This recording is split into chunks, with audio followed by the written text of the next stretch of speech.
আমাৰ ছাত্ৰ ছাত্ৰীসকল আজি আমি ক্লাছ 10ৰ সাধাৰণ বিজ্ঞানৰ লিচন নাম্বাৰ 12ৰ বিদ্যুৎ চেপ্টাৰটোৰ বিষয়ে আমি অলপ আলোচনা কৰিম। যদিহে তোমালোকে আমাৰ এই ইউটিউব চেনেলটো ছাবস্ক্ৰাইব কৰা নাই তেনেহ'লে চেনেলটো ছাবস্ক্ৰাইব কৰি ল'বা আৰু কাষতে থকা ঘণ্টা বুটামটো টিপি অল কৰি ল'বা, তেতিয়া মই দিয়া ভিডিঅ'ৰ নটিফিকেশ্যন তোমালোকে পোনপ্ৰথমে পাবা। বিদ্যুৎ মানে কি? বিদ্যুৎ হৈছে মুক্ত আধানৰ গতি, মানে আধানৰ গতি। তোমালোকে জানানে বাৰু আধান কেই প্ৰকাৰৰ হয়? আধান আমি সাধাৰণতে জানো মানে দুই প্ৰকাৰৰ থাকে। কি কি? পজিটিভ আধান আৰু নিগেটিভ আধান, মানে যোগাত্মক আধান আৰু বিয়োগাত্মক আধান। এতিয়া তোমালোকে জানানে বিদ্যুৎ চালিত হবলৈ কি হব লাগিব? কোনো ধাতব পৰিবাহীৰ মাজেৰে মুক্ত ইলেক্ট্ৰনৰ সোঁত বব লাগিব। এডাল আমি ধাতব পৰিবাহী প্ৰস্থছেদ বুলি ধৰি লৈছো, ইয়াৰ মাজেৰে মুক্ত ইলেক্ট্ৰনৰ সোঁত বব লাগিব। ফ্লো অফ ইলেক্ট্ৰন মানে মুক্ত ইলেক্ট্ৰনৰ সোঁত বব লাগিব। যদিহে মুক্ত ইলেক্ট্ৰন যদি আমাৰ মানে আমি চাৰ্জ আমি পজিটিভ আধানক আমি কিউ বুলি ধৰো আৰু নিগেটিভ আধানক আমি মাইনাছ কিউ বুলি ধৰো। যদি আমি এই এডাল তাৰ ওয়াৰ লৈছো, আমি তাৰ এডাল লৈছো, এ আৰু বি পইণ্ট লৈছো, এ আৰু বি পইণ্ট ললো। আমাৰ বিদ্যুৎ মানে কি? ইলেক্ট্ৰিচিটি কেতিয়া আমাৰ পাছ হ'ব মানে চালিত হ'ব? মুক্ত ইলেক্ট্ৰনৰ সোঁত মানে আধানৰ সোঁত বব লাগিব, মুক্ত ইলেক্ট্ৰন বা আধানৰ সোঁত বব লাগিব। যদিহে আমি ইয়াতে পজিটিভ আধান কি আছিল? আমাৰ কিউ প্লাছ আছিল। যদি আমি কিউ প্লাছ দিওঁ এইফালে, তেতিয়াহ'লে প্ৰবাহৰ দিশ কোন চাইড হ'ব, মানে কাৰেণ্টৰ দিশ কোন চাইড হ'ব? আমাৰ কাৰেণ্ট কোনফালে পাব? প্ৰবাহক আমি অসমীয়াত মানে কাৰেণ্টক আমি অসমীয়াত প্ৰবাহ বুলি কওঁ। মানে এতিয়া আমি কাৰেণ্ট কোনফালে যাব? আমাৰ এইফালেই যাব, আই প্ৰবাহ এনেকেই যাব, এই চাইডতে যাব মানে প্ৰবাহ। যদি আমি এতিয়া আমি ইয়াতে এই বস্তুৱে মই আঁকিম, এডাল তাৰ ৱাই আকৌ ধৰি ললো, আমি ডিচি ধৰি ললো। যদি আমাৰ আধানটো আমি কি আধান কৈছে নাজানো, এইবাৰ আমি নিগেটিভ আধান লৈছো। নিগেটিভ আধান যদি আমি এইফালে গতি কৰে, মানে এইফালে যাই আছে নিগেটিভ আধান বিলাক, মানে এই চাইডে নিগেটিভ আধান যাই আছে, তেতিয়াহ'লে কাৰেণ্টটো কোনফালে হ'ব? ইয়াৰ বিপৰীতে হ'ব। কাৰেণ্ট ফ্লো ইফালে হ'ব, মানে এইফালে হ'ব। বুজি পাইছা? কাৰেণ্ট প্ৰবাহটো এই চাইডে হ'ব, মানে তাৰ অপজিট ডিৰেকশ্যনত প্ৰবাহ চালিত হ'ব। যদি এইটো নিগেটিভ চাৰ্জ এইফালে ফ্লো হয়, মানে চালিত হয়। মানে এতিয়া আমি বৈদ্যুতিক বৰ্তনীৰ সহায়ত তোমালোকক আমি এতিয়া অকমান বহলাই আলোচনা কৰিম ইলেক্ট্ৰিচিটিৰ বিষয়ে। এইখিনি তোমালোকে অকমান বুজি লোৱা।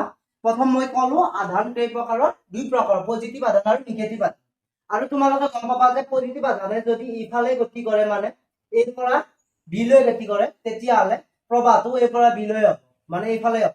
যদি সেই নিগেটিভ আধান গতি কৰে, এইটো নিগেটিভ আধান, কিউটো আমাৰ যদি নিগেটিভ হয়, নিগেটিভ আধান যদি এইফালে গতি কৰে নিগেটিভ আধানটো, কাৰেণ্টটো তাৰ বিপৰীত দিশে হ'ব, এই চাইডে হ'ব। এইখিনি কথা তোমালোকে ফাৰ্ষ্ট মনত ৰাখা।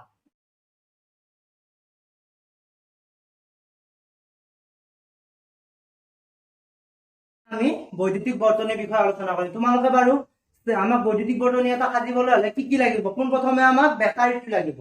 এইটো বেটাৰীক আমি কি কি কেনেকে ধৰণে বুজাও? এইটো চিনেৰে বুজাও। ওপৰতো পজিটিভ, এইটো নিগেটিভ, এইটো পজিটিভ এডাল, দীঘলডাল পজিটিভ আৰু সৰুডাল নিগেটিভ। এইটো এনেকে বুজি থৈ দিলে হ'ল। মই ইয়াতে দুটা বেটাৰী লগাইছো, পজিটিভ এটা, এইটো এটা বেটাৰী, মানে কোক লগাইছো বেটাৰী। তাৰ পৰা এইটো বৈদ্যুতিক বাল্বৰ চিহ্ন হয়। এইটো এমিটাৰ, এমিটাৰে কি কৰে? প্ৰবাহ জোখে, কাৰেণ্ট কিমান পাৰ হৈ গৈছে এনেকুৱা টাইপৰ হয়, ঘড়ীৰ দৰে হয় প্ৰায় এমিটাৰটো। ইয়াতে কিছুমান ৰিডিং থাকিব, ইয়াতে এনেকে এনেকে এনেকে, এইটো 0 থাকিল, এইটো 10 থাকিল, এইটো 20, 30, 40, মই এতিয়া 50লৈকে আঁকিছো। এডাল কাটা থাকিব, কাটাডালে যেতিয়া কাৰেণ্ট পাছ হ'ব মানে আৰু ডিফ্লেকশ্যন দেখাব, মানে লৰচৰ কৰিব। 10 এম্পিয়াৰ কাৰেণ্ট পাছ হ'লে ইয়াতে 10 এম্পিয়াৰত দেখাব, 20 এম্পিয়াৰ হ'লে 20ত দেখাব, 30 হ'লে 30ত দেখাব, ডিফ্লেকশ্যন দেখাব মানে কাৰেণ্ট। এইটো এমিটাৰ হয়, এমিটাৰ এনেকুৱা। মই এনে জাষ্ট আঁকিছো, এনেকুৱা হয় এমিটাৰটো। তাৰপিছত মানে ইয়াতে মানে সদায় কাৰেণ্টটো পজিটিভৰ পৰা নিগেটিভলৈ ফ্লো হয়, মানে আৰু চালিত হয়, মানে ডিৰেকশ্যনটো সদায় এনেকে হয়। কিন্তু ইলেক্ট্ৰনটো কাৰেণ্টৰ বিপৰীত চালে বিপৰীত দিশে চালিত হয়, মানে বিপৰীত দিশে হয়। ইয়াতে মই এতিয়া এই কাৰেণ্টটোৰ চাবিটো মুক্ত হৈ আছে, মানে সংযোগ হোৱা নাই। বৈদ্যুতিক বৰ্তনী মানে কি হয়? বেটাৰী, বাল্ব, এমিটাৰ আমি চাবি একেলগে সংযোগ কৰি বিদ্যুৎ প্ৰবাহৰ নিৰবিচ্ছিন্ন সোঁতটোকে বৰ্তনী বোলে, বৈদ্যুতিক বৰ্তনী। আমি এতিয়া চাবি এটা দি চাবিটো এতিয়া খুলি থৈ দিছো মই। যদি ইয়াতে এটা ফুট দিওঁ মানে এনেকে দিওঁ, এইটো চাবিটো মানে আমি সংযোগ কৰিছো, লগে লগে এই বৈদ্যুতিক পথটো কানেক্ট হৈ গৈছে এই পইণ্ট দুটা হোৱাৰ লগে লগে এতিয়া বাল্বটো জ্বলি উঠিব। মানে ইয়াতে মানে সুইচ কাৰেণ্ট চাবিটো দিয়াৰ লগে লগে কাৰেণ্ট ফ্ল' হ'ল, মানে চাবিটো হ'ল ইফালে গ'ল, এনেকে ইয়াতে কাৰেণ্ট পালে, এই ফিলামেণ্ট আছে ইয়াতে জ্বলিল এডাল, জ্বলি কেনে আকৌ আহিল। এমিটাৰে ডিফ্লেকশ্যন কিমান কাৰেণ্ট পাছ হৈছে এইটো দেখাব এমিটাৰে, তোমালোকে চাবা কিমান এম্পিয়াৰ কাৰেণ্ট। মই যদি 10 দিওঁ 10 আহিব, আকৌ এনেকে আহিব, এনেকে কণ্টিনিউৱাছলি এই প্ৰচেছটো চলি থাকিব যেতিয়ালৈকে চাবিটো দিয়া থাকিব।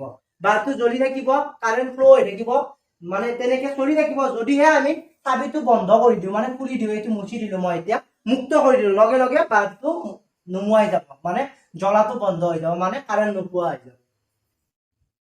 এইটোৱে আমাৰ হয় বৈদ্যুতিক বৰ্তনী। তোমালোকে মানে কাক বোলে লিখিবলৈ হলে বিদ্যুৎ প্ৰবাহৰ নিৰবিচ্ছিন্ন সোঁতটোকে বৈদ্যুতিক বৰ্তনী বোলে। মানে তোমালোকে কব পাৰা এনেকে, ক'ব পাৰা তোমালোকে, মানে বেটাৰী, বাল্ব, চাবি আদিবোৰ বৈদ্যুতিক আহিলাবোৰ সংযোগ কৰি বিদ্যুৎ প্ৰবাহৰ নিৰবিচ্ছিন্ন বন্ধ পথটোকে বৰ্তনী বোলে। ইয়াতে তোমালোকে লিখি ল'ব পাৰা বৈদ্যুতিক বৰ্তনী কাক বোলে। মই পিছৰ হেৰিখিনি দিমে, তোমালোকে এতিয়া এইখিনি কথা মন কৰিবা। এইটো বাল্ব, এইটো মিটাৰ, এইটো চাবি, মই এইটো হেৰি কৰি দিলো, এইটো কুক হয় বা বেটাৰী হয়, এইটো কাৰেণ্টৰ চিহ্ন হয়, নিগেটিভলৈ কাৰেণ্টটো চালিত হয়, মানে ডিৰেকশ্যন হয়। মানে আৰু তোমালোকে এটা কথা মনত কৰিবা, কাৰেণ্টটো যদিহে ইফালে গৈছে কিন্তু নিগেটিভ আধান বিলাকৰ গতিটো এইফালে হ'ব। নিগেটিভ মানে ইলেক্ট্ৰনৰ গতিটো কাৰেণ্টৰ বিপৰীত চাইডে, এইটো ই বুলি দেখাইছো। এইখিনি কথা তোমালোকে মনত ৰাখিবা। এতিয়া আমি কিছু পৰিমাণে প্ৰবাহ মানে কাৰেণ্ট মানে প্ৰবাহ হয়, এইটো কথা মনত ৰাখিবা। অসমীয়াত প্ৰবাহ বুলি কোৱা হয়। এতিয়া আমি প্ৰবাহ কাক বোলে এইবোৰৰ বিষয়ে আমি পঢ়িম। তোমালোকে এইখিনি মন দি শুনি লোৱা আৰু চাই লোৱা, ছবিটো ভালদৰে আঁকিবা ঘৰত।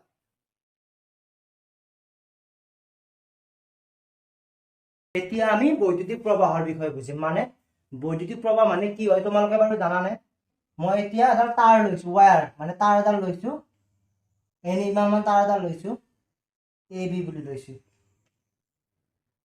এই তাঁৰ, ইয়াৰ মাজেৰে একক সময়ত অতিক্ৰম কৰা আধানৰ মানকে মানে প্ৰবাহ বুলি কয়। এইডাল তাঁৰৰ মাজেৰে এইখিনি তাঁৰ এডাল ধৰো, তাঁৰৰ এটা প্ৰস্থচ্ছেদ সৰুকে এইখিনি কাটি ললো।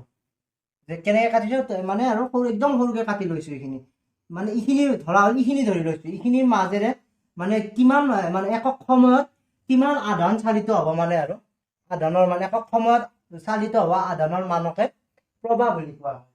তোমালোকে চাবাচোন ইয়াতে যিকোনো এডাল ধাতু বা যিকোনো তাঁৰ এডাল হ'ব পাৰে, মই তাঁৰ এডাল ধৰিলো, ধৰাৰ পিছত এই প্ৰস্থচ্ছেদ, আমাৰ এইটো দুটা প্ৰস্থচ্ছেদ, ইয়াৰ মাজেৰে আধান চালিত হয়, মানে আধানটো চালিত হবলৈ সময় লাগিবতো আমাক, সময় আমি টি সময় ধৰিলো, টি সময়ত যিকোনো এটা একক সময় বা টি সময় ধৰি ল'ব পাৰা তোমালোকে, একক সময় বা টি সময়ত যিকোনো সময়ত যিমান পৰিমাণৰ আধান এই তাঁৰডালৰ মাজেদি মানে পাৰ হৈ এই প্ৰস্থচ্ছেদৰ ধাতব পৰিবাহী, এই প্ৰস্থচ্ছেদৰ মাজেৰে একক সময় বা টি সময়ত যিমান পৰিমাণৰ আধান চালিত হয়, আধান চালিত হোৱাৰ পৰিমাণকে প্ৰবাহ বুলি কোৱা হয়। মানে ইয়াতে মানে আধান বিলাক গৈছে, যিকোনো আধান যাব পাৰে, এনেকে আধান বিলাক গৈছে এইফালৰ মাজেৰে, এইখিনি মাজেদি বুলি ধৰি লৈছো দেই আমি, কিন্তু একক সময়ত এই যিকোনো প্ৰস্থচ্ছেদৰ মাজেৰে মই এইখিনি এনে ধৰি লৈছো। এতিয়া আমি সূত্ৰটো লিখিম, ধৰি আধানৰ পৰিমাণ আমি কি বুলি ধৰো, আমি আধান যদি আমি কিউ বুলি ধৰো, কিউ পৰিমাণৰ আধান পাৰ হৈ গৈছে, মানে এইফালেদি কিউ পৰিমাণৰ আধান, সময় কি ধৰিছো, একক সময় কি ধৰিছো।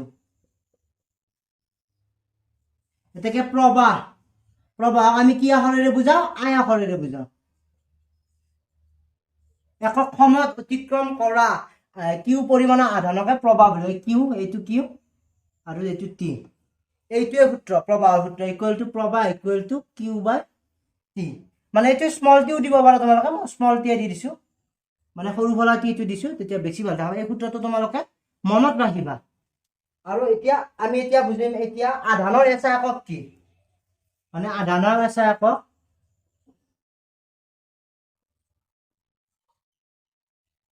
একক কুলম।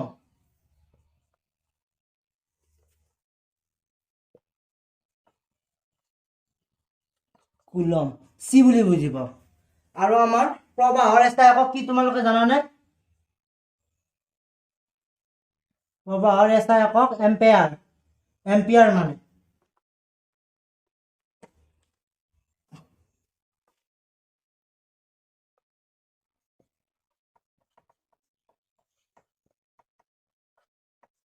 এই বুলি কোৱা হয় এতিয়া আমি এটা কথা মন কৰিছানে তোমালোকে 1 কুলম আধানত কিমান পৰিমাণৰ ইলেক্ট্ৰন থাকে তোমালোকে জানানে এটা সূত্ৰ তোমালোকে মনত ৰাখিবা Q = Ne Q মানে আধানৰ পৰিমাণ আৰু N মানে হৈছে ইলেক্ট্ৰনৰ সংখ্যা নাম্বাৰ অফ ইলেক্ট্ৰন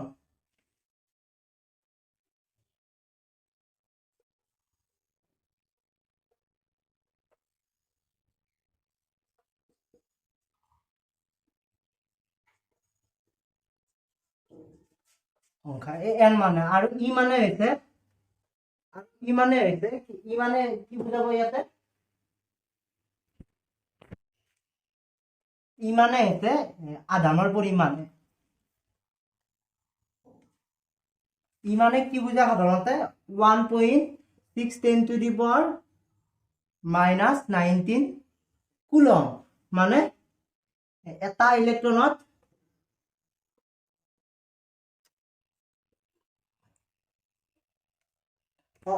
ই মানে আমি ইৰ মানটো কিমান হয় 1.6 × 10⁻⁹ কুলম অৰ্থাৎ কি হয় এটা ইলেক্ট্ৰনত থকা আধানৰ পৰিমাণ মানে এটা ইলেক্ট্ৰনত থকা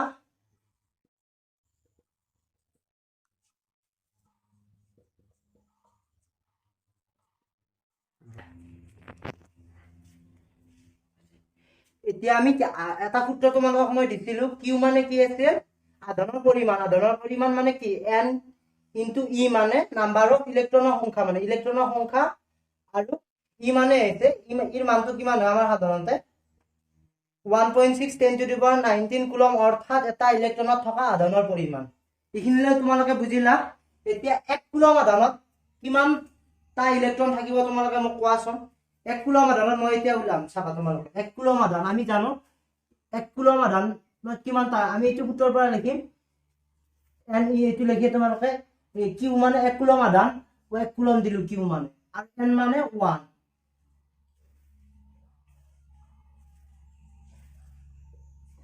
তাৰপিছত আমি এতিয়া ইয়াতে পেলাই দিম সূত্ৰটোত আৰু ই মানে আমি ধৰিম এইটো ধৰিম আমি 1.6 × 10⁻⁹ আৰু N মানে আমি 1 মানে N মানে আমি কি এইটো নাজানো N মানে আমি এনে ৰাখি থৈ দিম 1 নধৰো আমি এতিয়া আমাক কি ওলাব লাগে কুলম আধানত কিমানটা ইলেক্ট্ৰন থাকে মানে N ৰ মানটো ওলাব লাগে এতিয়া আমি কি কৰিম Q = Ne আছিল আমাৰ Q = Ne আমি Q ৰ মান জানো 1 কুলম আৰু E = কিমান আছিল আমাৰ N তো এনে ৰাখিলো E = আমাৰ কি আছিল 1.6 আছিল আমাৰ 1.6 × 10⁻⁹ আছিল 19 থাকিলে এতিয়া 1 কুলম তো আমি 1 লিখি দিলো হেৰি কাৰণে আমাৰ মাল্টিপ্লিকেশন মানে আমাৰ নিউ হেৰি প্ৰবলেমৰ কাৰণে আমাৰ 1 লিখিলো এতিয়া আমি এটো ইয়াতে আনিলো আৰু 10⁻⁹ টো ইয়াতে আনিলো অনাৰ পিছত N তো আমি ইয়াতে ৰাখিলো আমাক কি সুধিছে আমি কি কৰিছিলো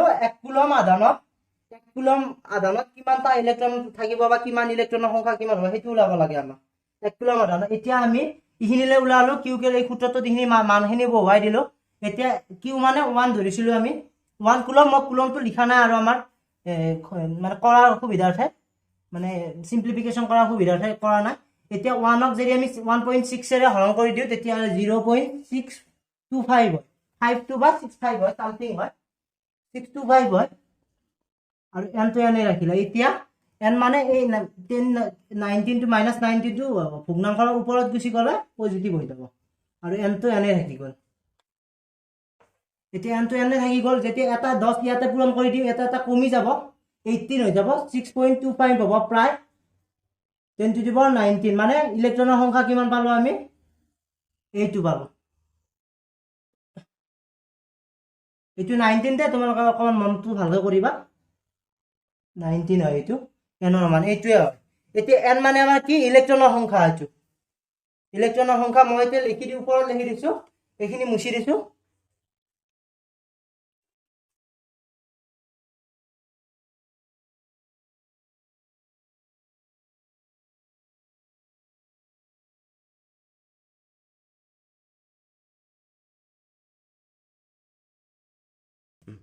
এইটো আমি এইখিনি পালো 1.6 এৰে হৰণ কৰিলে 0.625 পাওঁ আৰু আমি যদি আমি ভগ্নাংশ তলৰ পৰা ওপৰত নিওঁ তেতিয়া এইটো চিনটো পজিটিভ হৈ যায় আমি পজিটিভ পালো যে 19 আমাৰ 10 to the power 19 হ'ল এতিয়া আমি 10 টা পূৰণ কৰিলে 10 টা পূৰণ কৰিলে 6.25 হ'ব আৰু ইয়াতে 10 টা কমি যাব সেইকাৰণে ইয়াতে 10 into the power 18 হ'ল এটা n ইকুৱেল টু কিমান হ'ল 6.25 into 10 to the power 18 হ'ল এইটো 18 দে তোমালোকে মনত ৰাখিবা এইটো এতিয়া কিমান পালো 1 কুলম আধানত কেইটা ইলেক্ট্ৰন থাকে আমাৰ প্ৰায় 6.25 into 10 to the power 18 টা ইলেক্ট্ৰন থাকে বুলি আমি ক'ব পাৰো এইখিনি হ'ল এটাকে আমি ক'ব পাৰো এতিয়া 1 কুলম আধানত কিমানটা ইলেক্ট্ৰন থাকে 6 প্ৰায় বুলি দে কিতাপত হয়তো 6 বুলি থাকিব পাৰে প্ৰায় 6.25 into 10 to the power 18 টা ইলেক্ট্ৰন থাকে বুলি আমি ক'ব পাৰো মানে আধান থাকে আৰু ইলেক্ট্ৰন সংখ্যা থাকে এইটোৱে 1 কুলম আধান নিকট এইটো লিখিব পাৰা তোমালোকে ইমানটা ইলেক্ট্ৰন থাকে মানে n ৰ মানৰ পৰা আহিছে এইটো n ৰ মান আহিছিলে আমাৰ n মানে কি আছে নাম্বাৰ অফ ইলেক্ট্ৰন মানে ইলেক্ট্ৰনৰ সংখ্যা